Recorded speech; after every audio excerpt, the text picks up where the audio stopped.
صلی علی سیدنا و مولانا محمد وعلی آلہ و صحبہ وبارک وسلم۔ مثبت اور منفی سوچ کے متعلق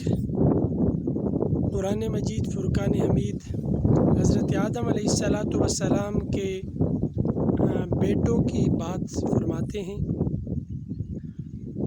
حضرت آدم علیہ السلام کی شریعت میں اور اس وقت کے قانون کے مطابق حضرت آدم علیہ السلام نے فیصلہ کیا کہ قابیل کی کس سے شادی ہوگی اور حابیل کی کس سے ہوگی، تو اس فیصلے پہ قابیل متفق نہ ہوا۔ بڑوں کے فیصلوں پہ متفق نہ ہونا یہ کتنا نقصان کا باعث ہوتا ہے۔ بڑوں کے فیصلے پہ جب وہ راضی نہ ہوا تو اس وقت حضرت آدم علیہ السلام کو حکم ہوا کہ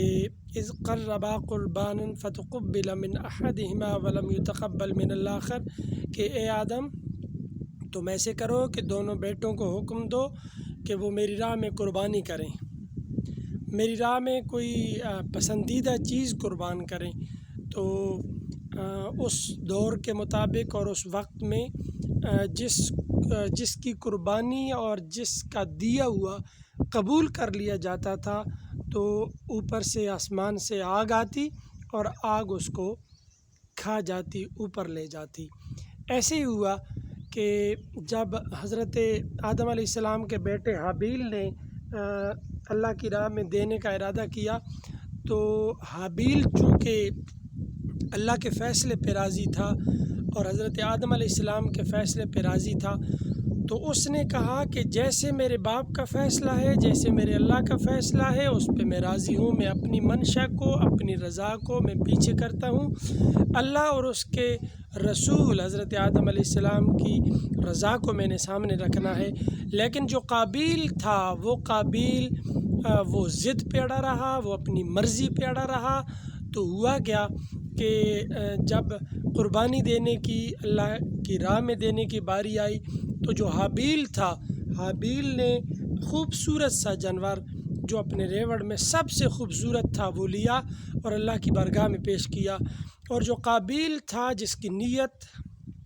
میں اس بات نہیں تھا، نفی تھی اور وہ منفی سوچ رہا تھا، وہ رشتوں کے معاملے میں بھی اور اللہ کی بارگاہ میں دینے کے معاملے تک یہ سب منفی سوچ رہا تھا، تو اس نے جو ناکارہ شے تھی وہ اللہ کی بارگاہ میں پیش کی۔ تو فیصلہ تو یہی ہے، جو اچھی چیز دی جاتی ہے وہ قبول کی جاتی ہے، جو ناکارہ شے دی جاتی ہے وہ قبول نہیں کی جاتی۔ چونکہ نیت کے اندر منفی پہلو تھا، اس وجہ سے خالق کائنات نے قابیل کی قربانی کو قبول نہیں کیا اور حابیل کی قربانی کو قبول کر لیا۔ پھر اس کے بعد منفی سوچ مزید آگے بڑھی۔ پہلے رشتے کا معاملہ تھا، وہ جب اس کی منشا پوری نہیں ہوئی، جب اس کا ارادہ پورا نہیں ہوا تو اس نے پھر اگلا ارادہ یہ کیا کہ قال لأقتلنک، اب میں کیا کروں گا، تجھے مار ڈالوں گا۔ تو منفی سوچ والے نے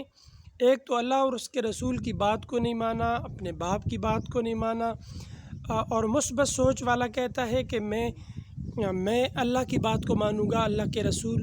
اپنے والد حضرت آدم علیہ السلام کی بات کو مانوں گا۔ اس کے بعد جب قربانی دینے کی باری آئی تو پھر بھی منفی سوچ والا شکست کھا جاتا ہے اور مثبت سوچ والا وہ آگے بڑھ جاتا ہے۔ پھر جب مار دینے کی باری آتی ہے تو قابیل جو تھا اس نے اپنی منفی سوچ کو پروان چڑھانے کے لیے، پائے تکمیل تک پہنچانے کے لیے قابیل نے قتل کا ارادہ کیا، لیکن حابیل نے پھر بھی کہا لئن بسطت الی یدک لتقتلنی ما انا بباسط یدی الیک، اگر تو قتل کرنے کا ارادہ کرے گا بھی پھر بھی میں لڑائی جھگڑے کی طرف نہیں آؤں گا، پھر بھی میں منفی سوچ کی طرف نہیں آؤں گا، میرا کوئی ایسا ارادہ نہیں ہے، تو ہاتھ بڑھائے میں ہاتھ نہیں بڑھاؤں گا۔ تو یہ تمام واقعہ اگر پڑھا جائے، تمام واقعہ اگر دیکھا جائے، تمام واقعہ اگر اس پہ غور و فکر کیا جائے، سوچا جائے تو یہ بات بالکل واضح ہوتی ہے کہ جو قابیل تھا،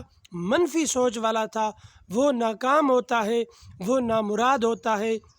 وہ اپنے ایجنڈے کو پائے تکمیل تک پہنچاتا ہے، لیکن ہمیشہ ہمیشہ کے لیے وہ ناکام و نامراد ہو جاتا ہے۔ جتنے بھی قتل ہوتے رہیں گے، اس کی ابتدا، اس برے کام کی ابتدا قابیل نے کی، اس کا گناہ اس تک پہنچتا رہے گا۔ یہ کتنا بڑا نقصان ہے منفی سوچ کا، یہ کتنا بڑا نقصان ہے دنیا اور آخرت کا منفی سوچ کا۔ لہٰذا معاشرے میں منفی سوچ کا خاتمہ کرنا چاہیے۔ ماں باپ کی سوچ کے خلاف سوچنا بھی منفی سوچ ہے، اللہ اور اس کے رسول کی سوچ کے خلاف سوچنا یہ بھی منفی سوچ ہے۔ خالق کائنات ہمیں محفوظ